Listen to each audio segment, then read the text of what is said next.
ఈ దేశంలో జరుగుతున్న దోపిడీకి వ్యతిరేకంగా సామాన్యులు కదలకుండా ఉండడానికి నిరంతరం దేశభక్తి అనే ఒక మత్తును వాళ్ళలో నింపడానికి కొందరు ప్రయత్నం చేస్తున్నారు. ఆ ప్రయత్నంలో భాగంగా ఒక శత్రువును చూపెట్టాలి, ఒక శత్రుభావాన్ని ప్రజల్లో కల్పించి వీళ్ళని చూయించి మెజార్టీ మతభావాన్ని రెచ్చగొడుతున్నారు. దేశభక్తి పేరు మీద ఉన్మాదంలోకి వెళ్ళి ఆలోచిస్తున్న యువతరానికి నేను కొన్ని ప్రశ్నలు వేస్తున్నాను.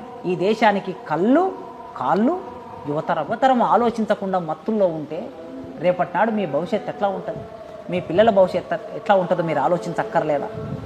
మీరు ప్రశ్నించక్కర్లేదా? ఈ దేశం ఎట్లా ఉండబోతుంది? మీరు చదువుకున్నారు, డిగ్రీలు చదువుకున్నారు, ఇంజనీరింగ్ చేశారు, డిగ్రీ చేశారు, పీజీలు చేశారు, పిహెచ్డీలు చేశారు, టెక్నికల్గా నాలెడ్జ్ ఉంది. మరి మీకు ప్రభుత్వం ఉద్యోగం కల్పించవలసిన బాధ్యత ప్రభుత్వం మీద ఉందా లేదా?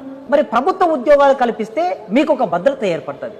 మరి సంస్థలన్నిటిని మూసేయడం దేశభక్తే అనే ప్రశ్న యువతరం వేసుకోవాలి.